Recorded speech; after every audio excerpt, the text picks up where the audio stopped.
Doctor Charles స్టాన్లీతో in touch ప్రపంచవ్యాప్తంగా సువార్తను పంచుకుంటుంది. ఈనాటి ఇన్ టచ్లో దేవుని చిత్తమును లోతుగా చూచుట. మీ జీవితం కొరకు దేవుని వద్ద ఒక పథకం ఉందని గుర్తించడం ఎంతో భరోసానిస్తుంది. మనలోని ప్రతి ఒక్కరికి అదే ఒక పథకం కాదు, కానీ ఎటువంటి మినహాయింపు అనేది లేకుండా మన కొరకు ఆయన మనస్సులో ఉన్నది ప్రతి ఒక్కరి కొరకు రూపొందిస్తాడు. ప్రపంచం అంతటి మీద ఆయన పనిచేసే విధానంలో ఎలా దేవుడు పనిచేయగలడు అన్నది మనం అర్థం చేసుకోలేకపోవచ్చును. అయితే ఆయన దేవుడు కనుక చేస్తాడు. ఆయన ఎవరినీ వదిలివేయడు. మనం అర్థం చేసుకోలేని కొన్ని జరిగిన విషయాలను అర్థం చేసుకోవడానికి ట్రై చేస్తాం. అయితే మన జీవితం కొరకు ఆయన వద్ద ఒక ప్లాన్ ఉంటుంది. మనం ఆయన్ని నమ్మి విధేయత చూపడానికి సిద్ధంగా ఉంటే ఆయన దాన్ని నెరవేరుస్తాడు. దేవుని మనసులో ఏమున్నా సరే, మీరు పుట్టడానికి అనుమతి ఇచ్చినప్పుడు ఈ లోకంలోనికి వచ్చి ఆయన్ని నమ్మి విధేయత చూపాలన్న రెండు ముఖ్యమైన విషయాలే ఆయన మనస్సులో ఖచ్చితంగా ఉన్నాయి. కనుక మిమ్మల్ని మీరు ఈ ప్రశ్న వేసుకోండి. మీరు తెలిసిన వారికి మీరు దేవుణ్ణి నమ్మి ఆయనకు విధేయత చూపేవారిలా తెలుసా? ఆయన చిత్తంలో నడవాలనే ప్రయత్నం చేసేవారిగా, లేదా వాళ్లకు మీరు అందరిలా మామూలుగా సహజంగా ఏదొస్తే అది చేసేవారిలా తెలుసా? సంతోషంగా ఉండాలనుకోవడం, విజయవంతంగా కావాలనుకోవడం, లోకపు విధానాల్లో ఫిట్ అయ్యే వారిలా ఉండాలనుకుంటారా? మీరు ఏదైనా పాత విషయాన్ని కావాలనుకున్నది చేయడానికి దేవుడు మీరు పుట్టడానికి అనుమతి ఇవ్వలేదు. అది ఆయన ప్లాన్ కాదు. చాలామంది తమ జీవితాన్నంతా గడిపేస్తారు, కానీ ఎన్నడూ ఈ ప్రశ్న వేసుకోరు. నా జీవితానికి దేవుని పథకం ఏంటి? నా జీవితానికి ఆయన చిత్తం ఏంటి? ఒక్కసారి ఆ ప్రశ్నను అడగడం మొదలు పెడితే అది మిమ్మల్ని మీ జీవితంలో దేవుని యొక్క పూర్తి దృష్టి కోణంలోనికి మరింత లోతుగా తీసుకొని వెళుతుంది. నేను దాని గురించి ఆలోచించినప్పుడు ఒక వచనం గురించి ఆలోచిస్తాను. అది 103వ కీర్తనలో ఉంది. ఎందుకంటే వచ్చే ప్రశ్న ఏంటంటే, అసలు దేవుడిది ఎలా చేయగలడు? అది మరొకటి, వేరే ఏదో ఒకటి. 103వ కీర్తన 19వ వచనము. మీ బైబిల్లో ఈ వచనాన్ని మార్క్ చేసుకుని ఉండకపోతే చేసుకోండి. దావీదు అంటున్నాడు, యెహోవా ఆకాశమందు తన సింహాసనమును స్థిరపరిచి యున్నాడు. దీన్ని చూడండి. ఆయన అన్నిటి మీద రాజ్య పరిపాలన చేయుచున్నాడు. అంటే ఏం జరుగుతున్నా సరే ఆయనే రాజు, అధికారం ఆయనదే. ఆయన అధికారం లేనట్లుగా కనిపించవచ్చును, కానీ ఆయనదే. మనం అన్ని వార్తలను వింటాం, అప్స్ అండ్ డౌన్స్, ఇన్స్ అండ్ అవుట్స్. దీని కొరకు నేను, దాని కొరకు నేను ఇది చేయాల్సి ఉంది, లేదా వేరొకటి. దీనంతట్లోనూ దేవుడు ఎక్కడున్నాడు? ఎల్లప్పుడూ ఆయన ఎక్కడున్నాడో అక్కడే. అధికారం ఆయనదే. బుద్ధిహీనమైన పనులు కొన్నిసార్లు మనల్ని చేయనిస్తాడు, నాశనకరమైన వాటిని నశించిపోయేలా. అయితే ఎక్కువగా మనలను ఆపుతాడు. కొన్నిసార్లు మనకది నమ్మడం కష్టం అవుతుంది. ఏమనంటే ప్రజలు ప్రవర్తించే దేనిలోనైనా దేవుడు జోక్యం కలుగు చేసుకుంటాడని. కనుక నేను ఆయన రాజ్యపాలన మరియు ఈ వచనాలను గురించి ఆలోచించినప్పుడు యిర్మీయా దేవునితో చెప్పిన దాని గురించి ఆలోచిస్తాను. 32వ అధ్యాయంలో అతను ఇలా అన్నాడు, యెహోవా ప్రభువా, నీ అధిక బలము చేతను చాచిన బాహువు చేతను భూమి ఆకాశములను సృజించితివి. నీకు అసాధ్యమైనది ఏదియూ లేదు. ఇప్పుడు ప్రతిదీ దేవునికి అందుబాటులోనే ఉంటుందని మీరు నేను నమ్మితే దేవుని యొక్క శక్తిని, అప్పుడు ఆయనకి ఏది కష్టం కాదు. మనం కొంచెం వేరుగా ప్రవర్తిస్తాం. కొన్ని విషయాలను మనం సందేహించము. ఆయన వాగ్దానాలను ఎక్కువగా క్లెయిమ్ చేస్తాం. దేవునిదే అధికారం కనుక ఆయన అధికారంలో ఉన్నాడు. ఆయన రాజ్య పరిపాలన అందరినీ పాలిస్తాడు. కనుక లోకంలో ఏం జరుగుతున్నా సరే దేవుడే అధికారంలో ఉన్నాడు. సమస్య ఏంటంటే చాలామంది దాన్ని నమ్మకపోవడమే. నేను టీవీని అప్పుడప్పుడు చూసి అనుకుంటాను, ఎంత జాలికరం. అది అలా అలా అలా అలా సాగిపోతూ ఉంటుంది. చివరికి మీరు లేచి దాన్ని ఆఫ్ చేసి ఈ ప్రశ్నను వేసుకునేంత వరకు, దేవా, ఎవరైనా దేవుని గురించి విన్నారా? ఎవరైనా యెహోవా యా ఎలోహింను గురించి పాత నిబంధనలో విన్నారా? దేవుడు ఒకే నిజమైన దేవుడి గురించి, సమస్తమును చేయగల శక్తి గల దేవుడి గురించి ఆయనలో ఎవరైనా నమ్మకం ఉంచుతున్నారా? విశ్వాసం ఉందా లేదా? మీరు గాని దేవుని వాక్యాన్ని విని చూచి చదవకుండా ఉంటే మీరెంతగానో నిరాశ చెందుతారు. కనుక ఈ సందేశం యొక్క శీర్షిక దేవుని చిత్తమును లోతుగా చూచుట. నేను ముందుగా మాట్లాడాలనుకుంటున్నది దేవుని చిత్తములోని 3 పెద్ద భేదాలను గురించి. మొట్టమొదటిది దేవుని యొక్క ముందుగా నిర్ణయించబడిన చిత్తము. ఆయన చేసే ఆ కార్యములు ఎదిరించలేనివి, మార్పు లేనివి, షరతులు లేనివి. అంటే దేవుడు ఆయన శక్తి మరియు ఆయన ప్రేమ చేత చేయగల విషయాలు వేటినైతే ఎవరూ ఆపలేరో అవి. అధికారంలో ఉన్నాడాయన. విశ్వమునకు రాజు ఆయనే. ముందుగా నిర్ణయించబడిన అంటే చిత్తము అంటే ముందుగా నిర్ణయించబడినది. కొన్ని విషయాలను ఆయన ముందే తీర్మానించుకున్నాడు. ఈ లోకము అధికారం లేకుండా అలా తిరుగుతున్నట్లుగా కనిపించవచ్చును. అయితే జరిగే ప్రతి దాని మీద ఆయనదే అధికారం ఉంది. అప్పుడప్పుడు ఎవరో ఒకరు ఇలా అనడం వింటాను. నేను మీకు చెప్పనా, నా జీవితంలో ఏం జరుగుతుందో నాకు తెలుసు. ఎవరో వచ్చి ఏం జరుగుతుందో చెప్పనవసరం లేదు. అయితే బహుశా మీకంటే మరొకరు ఎవరో గొప్పవారన్న విషయాన్ని మీరు గుర్తించాల్సి ఉందేమో. అంటే దేవునికి మీ జీవితం గురించి అంతా తెలుసని, మీరు ఎంతో ఆతురతతో వినాల్సింది దేవుణ్ణేనని, అలాగే అన్ని విషయాల మీద ప్రభుత్వపు అధికారం ఆయన వద్దే ఉంది అనేది. తరువాత నిజమే, దేవుని యొక్క నీతి చిత్తము ఉంది. 10 ఆజ్ఞలలో ఆయన యొక్క నీతి చిత్తము ఉన్నతంగా వివరించబడి ఉంది. దేవుని యొద్ద ఒక మోరల్ చిత్తం ఉంది. దొంగిలించకూడదు, అబద్ధం ఆడకూడదు, వ్యభిచరించకూడదు, పలానా అవే 10 కమాండ్మెంట్స్. వచనాలంతటిలోనూ కొన్ని విషయాలను దేవుడు నిషేధించాడు. దాని అర్థం అవి జరగవనా? కాదు. దాని అర్థం ఏంటంటే అవి జరగడం దేవుని యొక్క చిత్తము కాదు అని, అవి జరగడం వారికి మంచిది కాదు అని, అవి జరిగితే వాటి పరిణామాలు బాగుండవు, వారికి వినాశనంగా అవుతుంది. ఆయన దేవుడు గనక మనకు కొంత స్థాయి వరకు ఫ్రీడమ్ని, లిబర్టీని ఇస్తాడు. మనం సమస్యలో పడేది ఈ నీతి అనే చిత్తములోనే. మన విధానంలోనే పనులను చేయాలని మనం నిర్ణయించుకుంటాం. దాన్ని మనం వివరించగలం. అయినా మనం 10 ఆజ్ఞలను ఉల్లంఘించినప్పుడు యేసు బోధనలను ఉల్లంఘిస్తున్నాం. దానికి వెల చెల్లించాల్సి ఉంటుంది ఖచ్చితంగా. విధేయతకు బదులుగా వేరే ఏమీ లేదు. దేవుని కంటే గొప్పవాడు మరొకటి లేడు. ప్రజలు మేము ఇది చేయబోతున్నాం, అది చేయబోతున్నాం అని చెప్పడం లాంటి విషయాలను కొన్నిటిని నేను విన్నప్పుడు చివరికి మీరేం చేయాలో, మీరేం చేయకూడదన్నది తీర్మానించడానికి దేవుడు ఉన్నాడు. ఆయన అవిధేయతను, ఎదురు తిరగడాన్ని అనుమతిస్తాడు. అయితే దానికి ఒక వెల ఉంటుంది. పాపము అనేది చీపుగా రాదు. దేవునికి ఎదురు తిరగడం అనేది చవక కాదు. ప్రజలు ఏం చేయబోతున్నారో ఫలానాది, వాటిని గురించి ప్రజలు మాట్లాడుకుంటూ ఉండగా నేను వింటాను. అలాగే జరిగే విషయాలను గురించి. వాళ్ళకి ఇది చేయడానికి, అది చేయడానికి ఫ్రీడమ్ కావాలనుకుంటారు. అయితే వినండి, విశ్వపు రాజు అయిన దేవుని పట్ల బాధ్యత అనే భావన కూడా లేకుండా ఆ తర్వాత దేవుడు కోరుకున్న చిత్తము ఉంటుంది. మన కొరకు ఆయన కోరుకున్న విషయాలు, మన కొరకు ఆయన కోరుకున్న చిత్తము. మనం రక్షణతో మొదలు పెడదాం. మనం రక్షణ పొందాలని దేవుడు కోరుకుంటాడు. మనం బాప్తిస్మం తీసుకోవాలని ఆయన చిత్తములో మనం నడవాలనుకుంటాడు. ఆయన వచనంలోని బోధనలను మనం అనుసరించడం, ప్రార్థించడం నేర్చుకోవాలన్నది ఆయన చిత్తము. జీవితపు ఆరంభంలోనే ఆయనకు విధేయత చూపడం తెలుసుకోవాలన్నది ఆయన చిత్తము. ఆయన్ని విని, ఆయన్ని అనుసరించి జీవితంలో చివరి మార్గదర్శకుడు ఆయనేనని తెలియజేయడం ఆయన చిత్తము. కనుక నేను విధేయతగా ఆయన పట్ల ఉండడానికి ఆయన చిత్తం ఏమిటన్నది నేను తెలుసుకోవాలి. ఆయన చిత్తం ఏమిటన్నది నేను ఎలా తెలుసుకోగలను? అది నాకెక్కడ దొరుకుతుంది? మీరు దేవుని సత్యవాక్యమును విని, దేవుని వాక్యమును చదివి, దేవుని వాక్యమును నమ్మండి. దేవుని సత్యము మీకు కావాలంటే, మీ జీవితాన్ని ఎలా జీవించాలన్నది తెలుసుకోవాలంటే, విధేయతగా ఉండడానికి మీకు దేవుని వాక్యం తెలిసుండాలి. కనుక మామూలుగా మీ చేతిని ఎత్తకండి, నేను మీకోసం కవర్ చేస్తున్నానని చెప్పినప్పుడు. గతంలో మీరు ఎన్నిసార్లు బైబిల్ని తీసుకుని ఒక వచనం చదివారో తెలుసా మీకు? వారంలో మీకు 7 రోజులు ఉంటాయి. రోజుకు 24 గంటలు. మీ స్కెడ్యూల్లో మీరు చేయాల్సిన పనులు ఎన్నో ఉంటాయి. మీరు చేయాలనుకునే ఎన్నో విషయాలు, వాటిని చేయనవసరం లేనివి ఉంటాయి. 24 గంటలు మీరు పని చెయ్యరు. ఫ్రీ టైం ఉంటుంది. ఆ ఫ్రీ టైంలో ఎంత టైంని దేవుణ్ణి ఇలా అడుగుతూ గడిపారు. దేవా, దీని సంగతి ఏంటి? మేము ఆ ఇంటిని కొనాలనుకుంటున్నావా? మేము కారుని కొనాలనుకుంటావా? మా అబ్బాయి ఈ చోట కాలేజీకి పంపించమంటావా? మా అమ్మాయిని ఆ అబ్బాయితో కలిసి బయటకు వెళ్ళనివనా? ఆ క్లబ్లో భాగంగా మా అబ్బాయిని ఉండనివ్వమంటావా? వేరుగా చెప్పాలంటే ఆయన చిత్తమును గురించి సమస్తమునకు జవాబు తెలిసిన ఆ ఒక్కరిని అడగడానికి ఎప్పుడు సమయాన్ని వెచ్చించారు? ఆయనకేం కావాలో దేవుడు మీ కొరకు ఎప్పుడు బెస్ట్నే కోరుకుంటాడంటే మీరు ఒప్పుకోరా? ఎంతమంది ఆ విషయాన్ని నమ్ముతారు? ఆమెను చెప్పండి.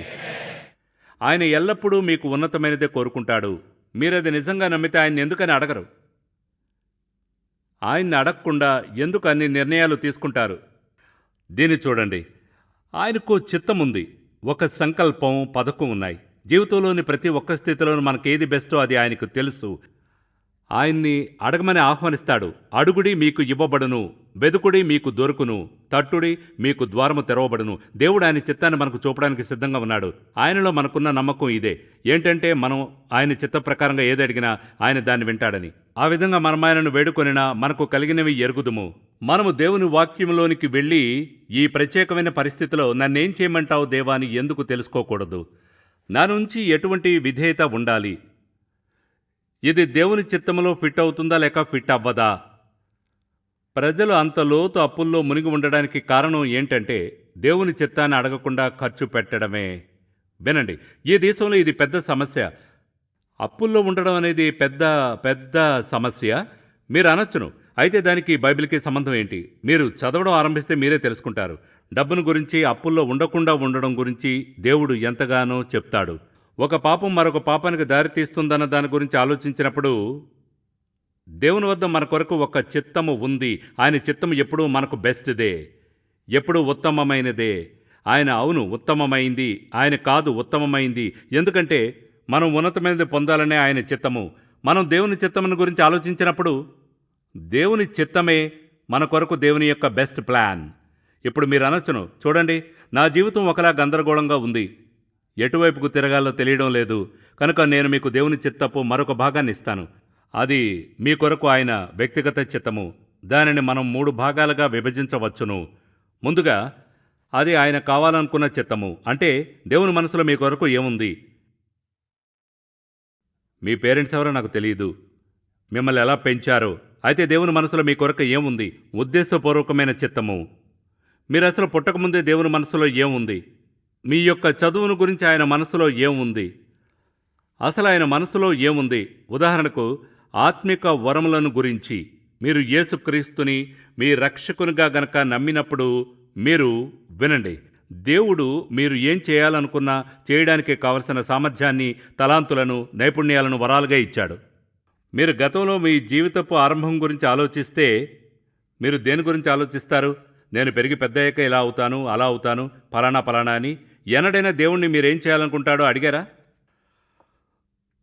మీరు అనొచ్చును, కానీ దేవుడు ఏం చేయమంటాడో తెలుసుకోవడం ఎలా అని. మీరిక్కడ కూర్చొని మీ కొరకు దేవుని చిత్తం ఏంటంటే తెలియకుంటే బహుశా మీరెన్నడూ ఆయన్ని అడగలేదు. బహుశా దీని గురించి ఆలోచించండి. ఎన్నడైనా మోకాళ్ళుని ఇలా అన్నారా, దేవా నా జీవితాన్ని వేస్ట్ చేయాలనుకోను, నా జీవితం విలువైందిగా ఉండాలి, నా జీవితం విలువైందిగా ఉండాలంటే నా ప్రార్థనకు జవాబిస్తే నేను సరైన విషయం కోసం ప్రార్థించాలి, నన్నేం చేయమంటావు? తమ జీవితం కొరకు దేవుని చిత్తం గురించి మీతో ఈనాడు చాలా చాలా తక్కువ మంది యవ్వనస్తులు మాట్లాడతారు. ఎందుకంటే దాని గురించి వాళ్ళు ఆలోచించలేదు. ఏమనంటే దేవుని వద్ద, ఈ విశ్వానికే రాజు అయిన దేవుని వద్ద వారి కొరకు ఒక ప్లాన్ ఉందని. ఒక పేరెంట్గా మీరు ఎప్పుడైనా మీ అబ్బాయితో లేక మీ అమ్మాయితోనూ కూర్చొని ఇలా అన్నారా, చూడండి మీ జీవితంలోని అతి ముఖ్యమైన విషయాల్లో ఒకదాని గురించి మాట్లాడదాం, అయితే ఏమిటది? బహుశా వాళ్ళ చదువును గురించి అనుకుంటారు. కాదు, మీ జీవితంలో అత్యంత ముఖ్యమైనది ఏది? దేవుని చిత్తము. మీకు చెప్తున్నాను, ఇదే సత్యము. బహుశా కాకపోవచ్చును. మా ఫ్యామిలీతో ఉన్న ప్రతి రాత్రి మా పిల్లలు పుట్టినప్పటి నుంచి నేను వారి పక్కన ఉండి ప్రార్థించాను. వాళ్ళు అంటే నేను ఏం మాట్లాడుతున్నానో వాళ్ళకు ఐడియా కూడా లేదు. చిన్నతనంలోనే వారి జీవితాలకు ఆయన తన చిత్తమును దేవుడు చూపించాలని. దీన్ని చూడండి, అతి ముఖ్యమైనది చేయడానికి ఎక్కువసేపు వెయిట్ చేసేవాళ్ళం. వాళ్ళు ఎప్పుడైనా నేర్చుకోగల అతి ముఖ్యమైన దానికి దేవుని చిత్తం ఏంటి? మన జీవితపు ప్రతి ఏరియాలోనూ దేవునికి సంబంధం ఉంది. కనుక దాని గురించి మీ కొరకు ఆలోచించినప్పుడు మీ వ్యాపారంలో ఉదాహరణకు మీ జాబ్ కోసం వెతుకుతుంటే, అంటే మీరొక జాబ్ కోసం వెతుకుతుంటే లేదా ఇలా అనవచ్చును, దేవా నువ్వు నన్నేం చేయమంటావు? ఇప్పుడు దీని గురించి ఆలోచించండి. ముందుగా అడగవలసిన సరైన వ్యక్తి దేవుడే. నేను ఎక్కడ పని చేయాలని అనుకుంటావు? నన్నేం చేయమంటావు? నా జీవితాన్ని ఎలా ఇన్వెస్ట్ చేయాలని అనుకుంటున్నావు? దీని గురించి ఆలోచించండి. రోజులు గడిచే కొద్దీ మీ సమయం నా సమయం గడిచిపోతుంది. మీరు అలా అనుకోవడం లేదా? అలా అయితే నా వయసుకు మీరు వచ్చినప్పుడు గడిచిపోయింది అని గుర్తిస్తారు. మీరు ఆగకండి, మీరు వదిలివేయకండి, చింతించకండి, దేవుణ్ణి నమ్మండి. ప్రతి ఒక్కరోజు విలువైనదిగా చేసుకోగలరు. అయితే దేవుని వద్ద ఒక ప్లాన్ ఉందని గుర్తించండి. మీకున్న ప్రశ్నలన్నిటికీ ఆయన వద్ద జవాబు ఉందని. కనుక ఎక్కువసార్లు సర్వోన్నతుడైన దేవుని ముందుకు మనం ప్రశ్నలను తీసుకురావాలి. మనం నిర్ణయం తీసుకుంటామంతే, దీన్ని జాగ్రత్తగా వినండి. మానవ జ్ఞానం మీద ఆధారపడి నిర్ణయాలు తీసుకోవడం వలన లిమిటెడ్గా ఉండే జ్ఞానంతో వదిలివేయబడిన చోట ఎక్కువగా భావాలను అనుసరించినందున ఎక్కువగా ఎవరినైనా సంతోషపరచడానికి దేవుని వాక్యం ప్రకారంగా నాకున్న బాధ్యత కేవలం ఒకరిని సంతోషపరచడమే. ఆయనే సర్వోన్నతుడైన దేవుడు. ఆయనను ప్రీతిపరిచే బాధ్యత నాకుంది. ఆయన్నే ప్రీతిపరచాలి. చేసే తెలివైన పని అదే. జ్ఞానంతో చేయాల్సింది దేవుణ్ణి ప్రీతిపరచడము. ఎందుకంటే దీన్ని చూడండి, మీరు ఆయన్ని తెలుసుకుంటే ఇది తెలుస్తుంది. మీకు ఉన్నతమైన దానినే ఆయన ఇవ్వాలంటాడు. ఆమెన్. అయితే చూడండి, చాలామంది పేరెంట్స్ అలా అనలేరు. వాళ్ళు వాళ్ళ ఫ్రెండ్స్కి, పక్కింటి వారికి బెస్ట్ అయింది వాళ్ళ పిల్లలు దేనిని డ్రైవ్ చేస్తున్నారా లేక దాన్ని ధరించారన్నదే చూస్తారు. వాళ్ళని పాడు చేస్తాం. మీ జీవితంలో దేవుని చిత్తం అనేది ముఖ్యమైన వాటిల్లో ఒకటి. అయితే మీరంటారు, దేని గురించి దేవుణ్ణి అడగాలి? ప్రతిదాని గురించి. వేరుగా చెప్పాలంటే అసలు దేవునితో మాట్లాడడం గురించి ముఖ్యం కానిది ఏముందని. అంటే ఆయన ఏమంటున్నాడు? ఆయన వద్ద మన కొరకు ఖచ్చితంగా ఒక చిత్తము ఉంది. అది మన కొరకు ఆయన ఉద్దేశపూర్వకమైన చిత్తము. సందర్భానుసారమైన చిత్తం అంటే ఏంటి? ఆయన సందర్భానుసారమైన చిత్తము ఇదే. నేను ఇక్కడ గందరగోళం చేశాను.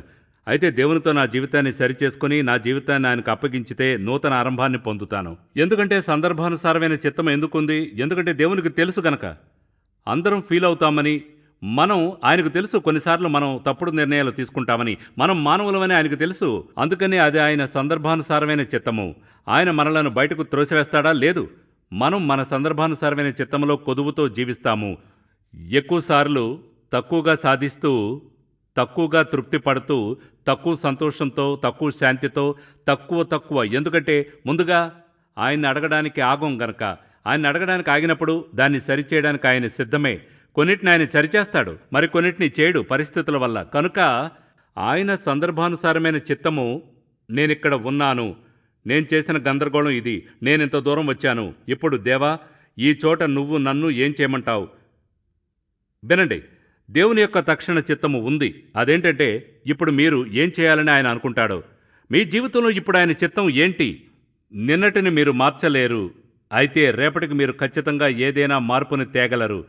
ఎందుకంటే రేపనేది ఒక ప్రివిలేజ్, అది ఒక అవకాశము.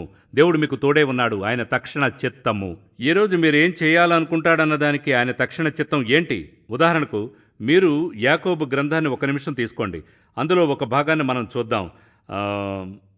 4వ అధ్యాయంలో ఈ 13వ వచనాన్ని చూడండి.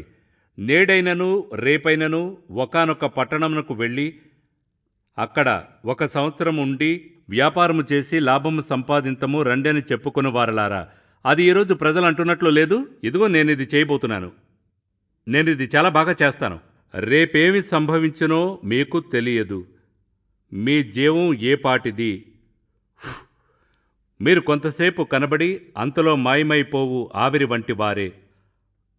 కనుక ప్రభువు చిత్తమైతే మనము బ్రతికి ఉండి ఇది అది చేతమని చెప్పుకొనవలెను. ఇప్పుడైతే మీరు మీ డంబముల యందు అతిశయపడుచున్నారు. ఇట్టి అతిశయమంతయు చెడ్డది. కాబట్టి మేలైనది చేయు ఎరిగియు అలాగు చేయని వానికి పాపము కలుగును. కనుక మీ జీవితాన్ని చూసుకుంటూ ఉండగా మిమ్మల్ని మీరు ప్రశ్న వేసుకోండి.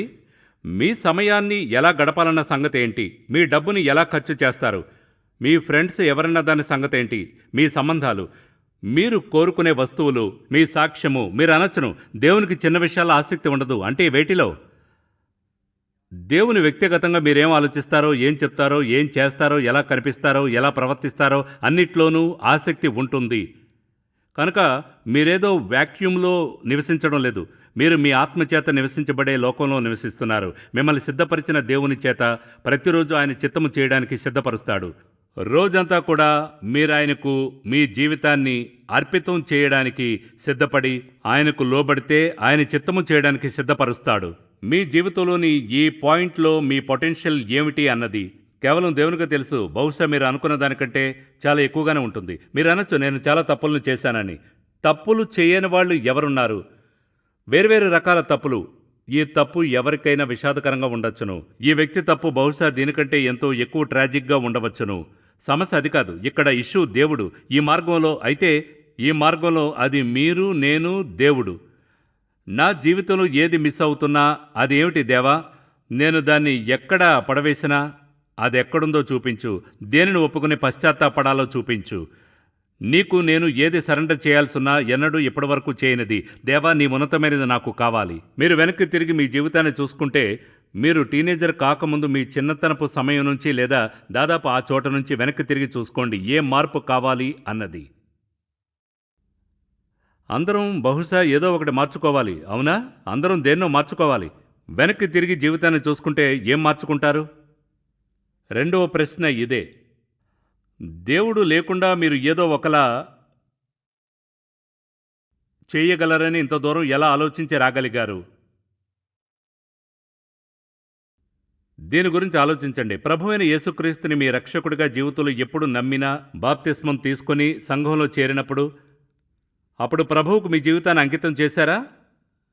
దీని గురించి నేను ఆలోచించినప్పుడు నాకెంతో సంతోషంగా ఉంటుంది. ఎందుకంటే పవిత్రుడైన దేవుడు, ఈ పూర్తి విశ్వాసమునకు రాజైన దేవుడు ఆయన చిత్తమును నాకు చూపించేంతగా ప్రేమిస్తున్నాడని సిద్ధపడిన ఎవరికైనా చూపుతాడంటే, మీరు ఉన్న చోటు నుంచి దేవుణ్ణి నమ్మడానికి సిద్ధంగా ఉన్నారా? ఇక్కడ మీరు ఎవరన్నా దానితో, ఇక్కడ మీ తప్పులతో, అక్కడున్న మీ విజయాలతో, మీ జీవితంలోని మంచి విషయాలతో, మంచివి కాని వాటితో ఆయనతో ఇలా అనడానికి సిద్ధమేనా ప్రభువా? నా గురించి నీకంతా తెలుసు. నేనెంతగా గందరగోళం చేశానో నీకు తెలుసు. నా పాపాలను క్షమించమని అడుగుతున్నాను. నాకు తెలుసు వాటిని సరిచేసుకోవడానికి ఎన్నో ఏళ్లు లేవని. అయితే దేవా, నా మిగతా జీవితమంతా నీ సందర్భానుసారమైన చిత్తము ద్వారా జీవించేలాగా సహాయం చేస్తావా? పరిస్థితులు అవి ఎలా ఉన్నా సరే నువ్వు నేనెలా జీవించాలనుకుంటే అలా జీవించడానికి సహాయం చేస్తావా? మిగతా నా జీవితం అంతా జీవించేలా అలా ఆయనకు చెప్తారా? అపవాది ఉచ్చులో పడిపోకండి. అతడు దీన్ని చూడండి. అపవాది అంటాడు ఆలస్యం అయిపోయింది, ఆలస్యం అయిపోయింది. ఈ ప్రసంగాన్ని పట్టించుకోకు, ఆలస్యం అయిపోయింది. మీరు ఊపిరి పీలుస్తున్నంత వరకు ఎన్నడూ ఆలస్యం కాదు దేవునితో నీతిగా ఉండడానికి. మీ అవకాశాలు పోయి ఉండవచ్చును, అయితే మీరు గుర్తించిన వాటికంటే ఎక్కువ అవకాశాలు ఉండవచ్చును. దేవుడు మిమ్మల్ని యూజ్ చేసుకునే మార్గాలు ఉండవచ్చును, మీరెన్నడూ ఆలోచించకుండా ఉండనివి. వాటిని గురించి ఆయనను అడగలేదు. నేను మీకు చెప్తున్నాను, వదిలివేయకండి. దేవుణ్ణి చూపించమని అడగండి. ప్రభువా, పరిస్థితులు అనేవి ఎలా ఉన్నా సరే నేను ఈ భాగాన్ని వేస్ట్ చేశాను. ఇక్కడున్న నీ సందర్భాలను అయితే దేవా నువ్వు క్షమిస్తావని వాగ్దానం చేశావు కనుక దేవా నా జీవితంలోని తర్వాత అడుగు ఏంటి? నా జీవితం ఉన్నట్లే ఉంది, తర్వాత అడుగు ఏంటి దేవా? ఈరోజు ఆయనతో ఇలా అనడానికి సిద్ధంగా ఉన్నారా? దేవా, నా జీవితంలోని తరువాతి అడుగును వేయబోతున్నాను, నువ్వేం చేయమని చెప్పినా చేస్తాను. ఈరోజు ఆయనతో అలా చెప్పడానికి సిద్ధమేనా? మీ నుంచి ఆయన ఏం కోరుకున్నా మీరది చేస్తారని ఆయనతో చెప్పేంతగా మీరు ఆయనను నమ్ముతున్నారా? ఖచ్చితంగా అలా చేసేంతగా మీరు ఆయన్ని నమ్ముతారా? లేదా మీరిక్కడ కూర్చొని సందేశాన్ని విని ఇలా అనుకుంటారా, అవును అయితే నా పరిస్థితులు మీకు తెలియదు. చూడండి, ఎవరికీ అందరి పరిస్థితులు తెలియవు. మీరు దేవుణ్ణి నమ్మడానికి సిద్ధమేనా అని అడుగుతున్నానంతే. అందరం ఆయన్ని నమ్మాల్సిందే. జీవితంలో ఏం జరుగుతున్నా మీకు ఆ ప్రివిలేజ్ ఉంది. సమస్త శక్తి, ప్రేమ మరియు అధికారం ఉన్న పవిత్రుడైన దేవునితో మాట్లాడే ప్రివిలేజ్ మీకుంది. మీరున్న చోటు నుంచి ఆయన బహుశా మీరెన్నడూ ఊహించలేనిదేదో జీవితంలో చేయగలడు. అయితే మిమ్మల్ని స్వయంగా ఆయనకి ఇవ్వడానికి సిద్ధంగా ఉన్నారా? ఆయన ఏం చేస్తాడో చూడ్డానికి, మీ జీవితంలో ఏం చేస్తాడో అని. ఒకవేళ మీ జీవితాన్ని పూర్తిగా ఆయనకు అంకితం చేస్తే బహుశా మీరు ఆశ్చర్యపోతారు. సంతోషకరమైన ఆశ్చర్యం. మీకు ఇలా అనే ధైర్యం ఉందా? దేవా, నా కొరకు నీ వద్ద ఒక చిత్తము ఉందని నమ్ముతున్నాను. నేనెలా జీవిస్తున్నానో నా జీవితాన్ని, దాంతో నువ్వు సంతోషించడం లేదని తెలుసు. అయితే ఈరోజు నన్ను క్షమించమని అడుగుతున్నాను. నేను కొంతమందిని నిందించచ్చును, నేను ఎవరిని ఇకపై నిందించను. నన్ను క్షమించమని అడుగుతున్నాను. ఈరోజు మొదలుకొని ఈ సంఘపు ద్వారం నుండి బయటకు వెళ్ళినప్పుడు నీ యొక్క పూర్ణ చిత్తమునకు లోబడి నేను వెళుతున్నాను. అదేదైనా సరే నువ్వేం చెబితే అది చేస్తాను. నేను నమ్ముతాను దేవా. ఏవనంటే నువ్వు అద్భుతమైన ప్రేమ, దయ, మంచితనము మరియు పునరుద్ధానపు దేవుడివి గనుక నన్ను తీసుకొని ఇప్పటినుంచి నా జీవితంలో శ్రేష్టమైనది చేస్తావు అని. వావ్! మీ జీవితంలో దేవుడు ఎంత అద్భుతమైన మార్పును తేగలడో మీరు సిద్ధంగా ఉంటే తండ్రి, నువ్వు క్షమించే దేవుడివి, శుభ్రపరిచి తిరిగి నిర్మించే దేవుడివైనందుకు నీకు కృతజ్ఞతలు. మా జీవితాల్లో నువ్వు కార్యం చేసే అన్ని మంచి మార్గాలకై ఈ సందేశాన్ని విన్న ప్రతి ఒక్కరూ కూడా గంభీరంగా కన్విక్ట్ అవ్వాలని ప్రార్థిస్తున్నాను. ప్రేరణ పొందాలి అని.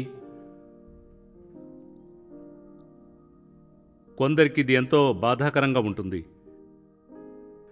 అయితే నిజాయితీగా నీకు లోబడగలిగి వారి మిగతా జీవితంలో నువ్వేం చేస్తావో చూడగలిగేలా ఉండాలి. ఓ దేవా, ఇదే నా ప్రార్థన. వారి మిగతా జీవితం అంతటికి, నా మిగతా జీవితం కొరకు దేవుడు ఏం చేస్తాడు? తండ్రి, నువ్వు ఆశ్చర్యములతో నిండి ఉన్నవాడివి, అది ముమ్మాటికి నిజం. అద్భుతమైన ఆశ్చర్యములతో నిండి ఉన్నావని, మేము దానికి అర్హులమని ఎవరూ కేర్ చేయరని అనుకోమనుకుంటాను. అయితే అది నీ వైఖరి కాదని తెలుసు. నువ్వు మేము ఇలా అనడానికి వెయిట్ చేస్తున్నావు. అవును దేవా, మా జీవితంలో నువ్వు పునఃనిర్మాణాన్ని ఆరంభించడానికి అది మమ్మల్ని ఎప్పటికీ మార్చివేస్తుంది. ఈరోజు నా ప్రార్థన అదే, యేసు నామములో, ఆమేన్. నేటి ప్రోగ్రాం మీకు ఆశీర్వాదకరంగా ఉంటే intouch.orgలో మమ్మల్ని కలుసుకోండి. ఇన్ టచ్ ప్రపంచవ్యాప్తంగా ప్రజలందరినీ యేసుక్రీస్తుతో బలమైన సంబంధంలోకి నడపడం, స్థానికంగా ఉన్న సంఘాన్ని బలపరచడం. In touch with doctor Stanley ప్రోగ్రాంను ఇన్ టచ్ మినిస్ట్రీస్ సమర్పిస్తున్నారు. ఈ ప్రోగ్రాం చేయడం దేవుని కృపతోనూ మీ ప్రార్థనలు కానుకలతోనూ సాధ్యమైంది.